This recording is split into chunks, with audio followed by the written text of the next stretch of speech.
Conta-se a história de que um ateu estava moribundo em um leito de morte. E ao seu lado estava um pastor, tentando convencê-lo para desistir das suas ideias, porque afinal ele ia partir para a eternidade e não podia ir com esse peso na sua alma. A essa altura, o ateu pediu para o pastor o seguinte: estendeu a sua mão e disse: me dê uma prova da existência de Deus. E o pastor prontamente respondeu: o povo de Israel, doutor. Bom, venha comigo, fique até o final desta gravação. O meu nome é João e eu sou comentarista bíblico. E a gravação de hoje é ocasional, devido ao que está acontecendo no Oriente Médio. Bom, quando se fala sobre os sinais da volta de Jesus, que é uma coisa certa que ele voltará, e logo se pensa que sinais são as guerras, são os conflitos, os rumores de guerra, os acidentes, os tsunamis e outras coisas que assustam a humanidade. Mas não é bem isso. O maior sinal da volta de Jesus é uma nação. E essa nação é o povo de Israel, é a nação de Israel. Os israelitas, os judeus, eles são irmãos de Jesus. Então vamos lá. Quando Israel ficou sem pátria, isso já estava profetizado. Quando Jesus ia a caminho de Jerusalém, você lembra que ele amaldiçoou aquela figueira. Isso era uma simbologia. E logo ele estava dizendo ali que assim como aquela figueira secou, a nação de Israel ia secar também, ficar como uma figueira seca. E logo 70 anos depois de Cristo, depois deles haverem crucificado o Cristo, o nosso Cristo, então Israel ficou sem pátria e Jerusalém foi destruída, como sabemos. Bom, mas isso já estava profetizado. Mas não é só a figueira seca, é a figueira florescendo também. E Israel é a figueira, é a oliveira que Deus plantou. Isso está tanto no Antigo Testamento como no Novo Testamento. E Jesus disse quando perguntaram sobre os sinais da sua volta, e ele disse o seguinte: olha, quando vocês observarem a figueira florescendo, então está próximo aquele tempo, está próximo o verão. Então foi aí que mesmo quando todo mundo achava que Israel é sem pátria, não havia nenhuma solução, era uma coisa sem esperança, aí veio o ano de 1948.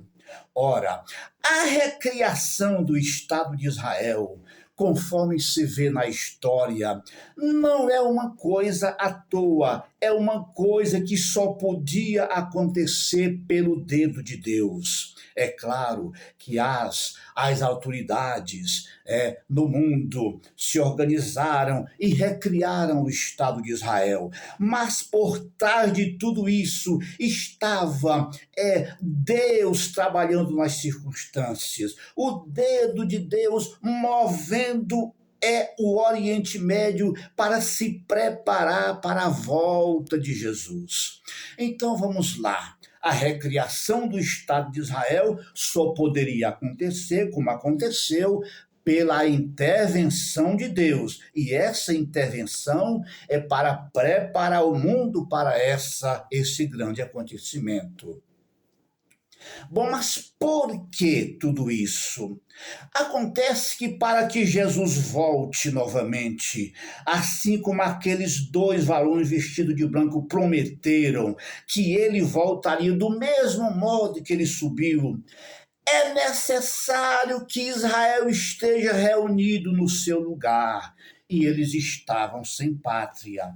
E aí, de lá para cá, Israel voltou a se reunir no seu lugar. Embora muitas vezes, como aconteceu, Israel saiu da sua pátria, como essa é que estamos tratando. Mas todo o Velho Testamento e também o Novo Testamento fala que Israel será reunido novamente na sua terra, para ninguém mais tirar. E com isso seria o sinal da volta de Jesus Cristo. Então, é necessário que Israel esteja reunido no seu lugar, na sua pátria, para que Jesus volte a este mundo novamente, para inclusive salvar a própria nação de Israel. Mas agora, depois da nação recriada, aí veio as guerras. Mas isto também já estava profetizado pelo profeta Daniel. O profeta Daniel, ele falou exatamente dos últimos dias que Israel viveria aqui no mundo, inclusive da sua última semana que está para acontecer.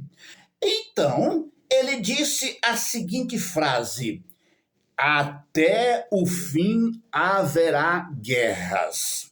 Mas, apesar de ser uma coisa lamentável, lamentamos, o mundo lamenta, o mundo se assusta, mas o que acontece é o seguinte: Israel não será destruído como muitos pregam, como se ouve alguém pregar, porque Jerusalém, a capital de Israel, Jesus disse que é a cidade do grande rei. Sim, a cidade do grande rei. Então Israel nunca será destruído.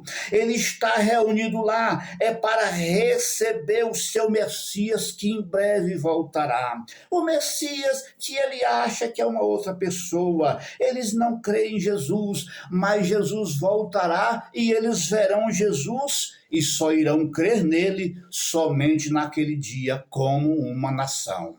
Hoje eles podem crer como um indivíduo, porque o evangelho é pregado em todo mundo para a salvação de cada pessoa como indivíduo.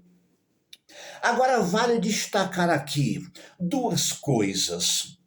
Quando Jesus ele ensinou a oração do Pai Nosso, olha essa frase aqui da oração do Pai Nosso: venha o teu reino, venha o teu reino.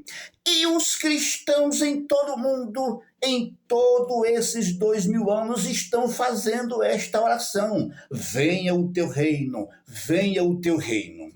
Bom, em parte, o reino de Deus já está dentro de nós, dos cristãos que creem em Jesus. Tá? Assim como Davi reinava no coração daqueles que o seguiam, mesmo antes dele se sentar no trono. Isso é bom interpretar assim, mostrar essas figuras. A outra coisa a destacar é a oração do Muro das Lamentações, que todo mundo conhece. Bom, ali Israel, ele pede muita coisa, mas principalmente duas. Eles pedem a restauração da nação e a vinda do Messias. E o Messias virá de fato, mas eles não sabem que é o próprio Jesus Cristo a quem eles crucificaram. Bom, agora vamos destacar mais uma coisa. Para que você entenda como Jesus voltará e se encontrará novamente com os seus irmãos, com os judeus, na sua segunda vinda, o seu segundo advento. Basta você olhar para aquela figura tão maravilhosa lá da história de José. Que José, ele passou muito tempo, muitos anos rejeitado pelos seus irmãos lá, mas enquanto isso, ele arrumou a sua esposa, que é a Zenaide. E então, no final daquele tempo, José se encontrou com seus irmãos novamente e restaurou eles e reinou sobre eles. E é o que vai acontecer. Jesus está com 2.000 anos, mais de 2.000 anos, rejeitado pelos judeus, rejeitado pelos seus irmãos. Mas ele voltará, e do jeito que José perdoou os seus irmãos, restaurou os seus irmãos, Jesus salvará os judeus, perdoará os judeus e reinará sobre os judeus. Mas antes disso, é bom observar que Jesus está com a sua igreja do seu lado hoje. Jesus hoje constrói a sua igreja para que naquele dia que ele voltar e salvar os judeus, a sua igreja esteja já do seu lado, porque antes que isso aconteça, ele arrebatará primeiro a igreja. Então aqui está o maior sinal da volta de Jesus Cristo. É uma nação, é a nação de Israel, e tudo que está acontecendo lá não é o fim do mundo, não será o fim do mundo, mas é um sinal vivo e forte de que Jesus Cristo, um dia, brevemente, ele voltará a esse mundo, primeiro para arrebatar sua igreja, que é a sua noiva, a sua esposa, e em seguida ele voltará para salvar os judeus, que é esse povo que foi reunido novamente no seu lugar. E apesar de guerras, de ódio, de milhões de inimigos, isso não se acabará, não é o fim do mundo. Jesus voltará para resolver o problema. É somente o Messias que resolve o problema. Eu agradeço a você que ficou até o final desta gravação. Que Deus te abençoe.